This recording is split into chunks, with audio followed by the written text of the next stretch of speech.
byetu ku kibuga ky'abanyi kangafike ku kibuga ky'abanyi ku kibuga ky'abanyi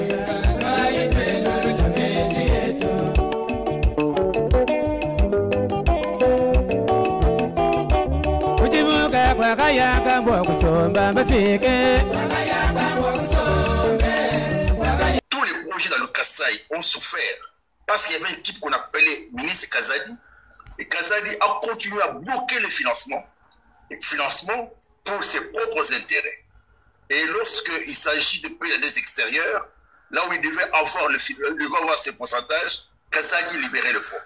Quand il s'agit des entreprises qui doivent travailler, Kazadi ne libérait pas le fonds, sous prétexte que ce n'est pas l'argent. Ça, ce n'est pas l'affaire de Tshisekedi. C'est l'affaire de vous-même, le fils de Kasaï. C'est Kazadi, c'était Kasaïen. Il ne le faisait pas. Je m'appelle Joseph Godé Kayembe. Quand j'étais étudiant, on m'appelait Joseph Godé Kayembe Kabamukeji Mukongishi. Parce que j'avais toujours l'habitude de pouvoir réunir pour les Kassaïens qui étaient en conflit, pour les mettre ensemble dans l'intérêt de la République. Actuellement, je suis le président de la société civile patriotique, un regroupement des organisations qui travaillent en faveur du gouvernement pour l'avenir de la République. Parce que nous croyons que nous tous, en tant que société civile, nous devons mettre la main dans la pâte, accompagner le gouvernement pour la réussite de ce programme, parce que nous travaillons dans l'intérêt de la République et non pas des étrangers.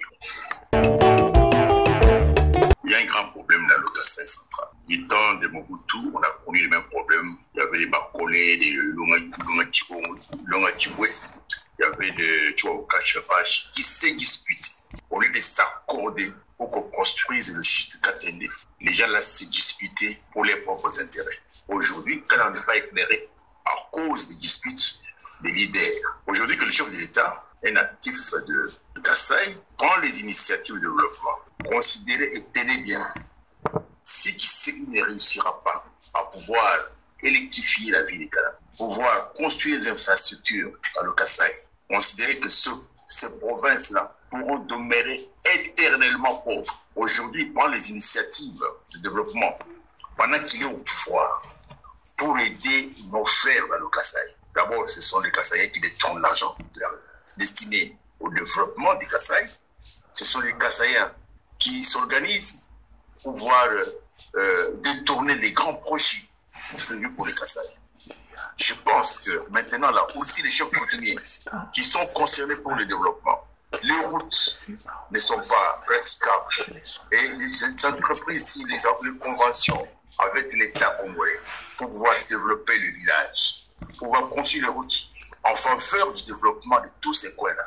Et que les chefs coutumiers se mettent à se disputer parce qu'ils parlent de l'argent, ils parlent de l'engagement. Je crois qu'ils seront rendus non seulement mauvais service pour eux-mêmes, ils auront rendu mauvais service à leurs propres enfants et l'avenir de leur village. Parce qu'on ne peut pas imaginer qu'en plein 21e siècle, qu'il n'y ait pas de route qui relie le village à la ville. Ça n'existe nulle part au monde. Il n'y a qu'au Congo où les gens font de la sorcellerie et refusent le développement. Je conseille aux chefs coutumiers qui se réunissent et qui refusent aux entreprises de travailler parce que leurs intérêts ne sont pas couverts, de savoir qu'ils travaillent contre leurs propres enfants et contre l'avenir de leur village. Voilà pourquoi je demande aux jeunes de prendre la responsabilité de pouvoir interpeller leurs chefs, pas de manière brutale, interpeller les chefs de manière respectueuse, leur montrer la nécessité de coopérer pour que les travaux, les activités prévues dans les projets se réalisent, toujours pour le bien de leur village. Imaginez-vous que Kabila est au pouvoir. Les ravins qui ont attaqué la ville de Kananga, qui allait le faire? Vous avez déjà vu, pendant que Kabila était au pouvoir, vous avez déjà vu un seul projet dans le Kasaï central ou dans l'espace kassaïen. C'est grâce à cette série de balistes dont vous parlez aujourd'hui que Kasaï central existe, grâce à l'effort qu'il a fourni en mettant le moyen nécessaire pour bloquer d'abord les ravins. Deuxièmement, du temps de Mobutu jusqu'à aujourd'hui, Est-ce que vous avez déjà vu un projet développé dans le Kasaï central? Il n'y a jamais eu un projet dans le Kasaï central. C'est grâce à Tshisekedi aujourd'hui qu'il y a des projets dans le Kasaï central. Le problème qui s'est posé à Kasaï central, c'est vous-même le Kasaïen. Votre ancien gouverneur, il a bloqué le projet Tchilejelo.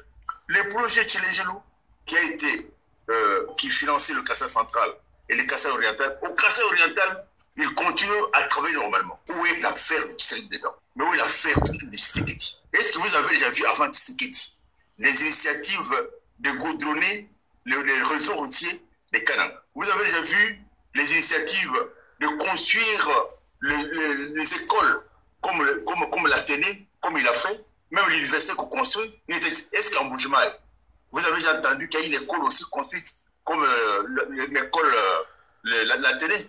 Vous avez déjà entendu ça? C'est Tshisekedi qui fait tout ça dans le Kasaï. Si le Kasaï central ne peut pas être reconnaissant pour le travail que cet homme a fait, je regrette. Aujourd'hui, s'il y a des problèmes dans le Kasaï central, c'est vous-même, vos frères, qui reçoivent l'argent destiné à la construction, à la réhabilitation, et qui se partagent cet argent, ils détournent le fonds, et ce n'est pas l'affaire du président. Donc, moi, je pense, et c'est les mauvaises langues qui disent que Tshisekedi développe le Kasaï oriental au détriment du Kasaï central, ce sont les langues qu'il ne faut pas suivre. Deuxièmement, au Kasaï central, il n'y avait pas le concasseur. Depuis que la FIMEX est en train de mettre en place la structure pour permettre à ceux qui aient des caillasses pour pouvoir travailler. J'espère que toutes ces plaintes pourront terminer. Vous avez raison, parce que les routes Rambamouchi qui demandent 350 millions de dollars, si on donne 10 millions, on donne 40 millions, ça ne répond pas aux besoins de construction. Peut-être une mauvaise décision prise par le ministre des Infrastructures. Au lieu de chercher une entreprise chinoise, lui donner 350 millions de dollars, il passe le temps à nous donner un peu. Là, ça ne peut pas donner le résultat. Mais néanmoins, vous devez continuer à faire pression sur le ministre des Infrastructures pour que les travaux se fassent. Tshisekedi a déjà donné le quitus. Il appartient au gouvernement de débloquer le fonds. Vous vous rappelez, tous les projets dans le Kasaï ont souffert parce qu'il y avait un type qu'on appelait ministre Kazadi. Et Kazadi a continué à bloquer le financement pour ses propres intérêts. Et lorsqu'il s'agit de payer la dette extérieure, là où il devait avoir ses pourcentages, Kazadi libérait le fonds.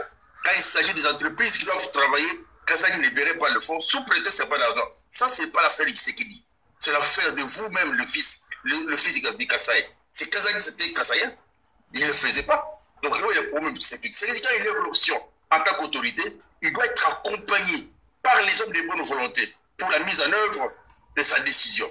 S'il décide, il lève l'option et qu'il n'y a pas d'accompagnateur, tous ceux qui les accompagnent sont les mauvaises foi. Ce n'est pas son affaire. Il vous appartient à vous, la société civile à la base, de pouvoir mener les actions, faire des pressions sur ceux qui doivent exécuter le marché pour qu'ils le fassent.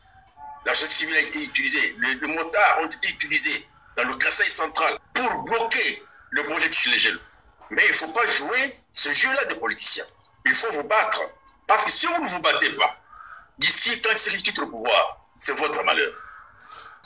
La voie de sortie, c'est la population, les jeunes qui doivent refuser que les chefs coutumiers puissent bloquer le processus du développement. La voie de sortie, c'est la société civile qui doit pouvoir faire pression sur le gouverneur, sur l'État, faire des manifestations publiques pour exiger que ce qu'on a commencé puisse aller de l'avant. Ne faut pas, la marche n'est pas exclue dans le processus. C'est la société elle-même qui doit débloquer. On ne vous empêche pas de faire la marche. Manifestation de colère, ça va arriver au président. Parce que si vous utilisez les canaux officiels, des lettres, tout ça, ça ne va pas arriver.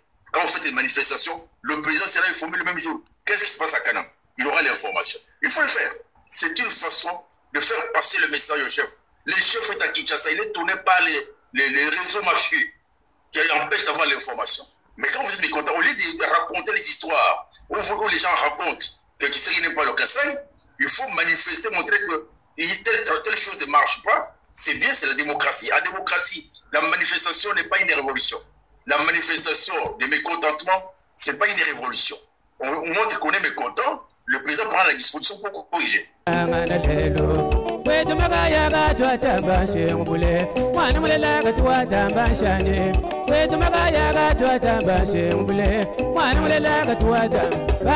Moïse Kamboul, c'est un intellectuel, un homme bien. J'ai beaucoup d'admiration. En fait, toute l'équipe, actuellement, c'est une chance pour les Kasaï. Si vous ne faites pas la coalition autour de ces deux gouverneurs, son vice, pour obtenir ce que vous voulez, vous ne l'aurez pas. Les Kasaï centrales ont eu la chance d'avoir ces deux personnalités qui ont la connaissance et le savoir. Si vous les appuyez positivement, ils vont pouvoir débloquer la situation dans la province. Ils ont besoin de l'information. Ils ont besoin de la vraie information. On va travailler. Si le chef coutumier bloque la situation, ils sont capables de les interpeller. Et pouvoir les interpeller et amener, en tant qu'autorité, décider à ce que les choses puissent aller de l'avant. Parce que c'est lui le chef de la province. C'est lui le représentant de l'exécutif en province. Ils ont la décision de pouvoir anéantir le chef coutumier, suspendre même le chef coutumier qui fait du désordre. Donc, c'est la personne de référence. Il faut tout vous référer au gouverneur, au vice-gouverneur, et qui ont la volonté, qui ont la détermination pour que ça puisse aller de l'avant. Donc, c'est vous, quand vous avez l'information, vous cachez. Et ils auront l'information comment? Il faut les amener à prendre des décisions.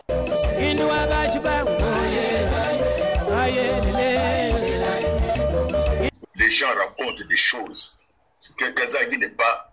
Kazagui, c'est bien comme toi, Kassaïen comme tout le monde. Kazagui n'est pas... Sauf que c'était mafieux. Il était dans un réseau de mafieux. Si vous vous rappelez bien, Kazagui, déjà en 90, il était cité dans les réseaux des canafères, des gens qui étaient venus avec les Wikongus à l'époque. Ce sont des vieux mafieux. Mais sauf que le président Félix est en train de découvrir. L'équipe a travaillé contre le président. Le président peut-être n'a pas d'informations. Il faut lui donner des vraies informations. Son frère là, il a été la négation de la mise en œuvre de son programme. Donc il faut, même s'il y a les sécurités, ça ne veut rien dire. Avoir les gardes présentiels, ça ne veut rien dire. Mais néanmoins, si le dossier est au niveau de la justice, et les gardes qui le gardent, on les arrête. Ce n'est pas un problème. Il faut d'abord construire les dossiers, les poursuivre.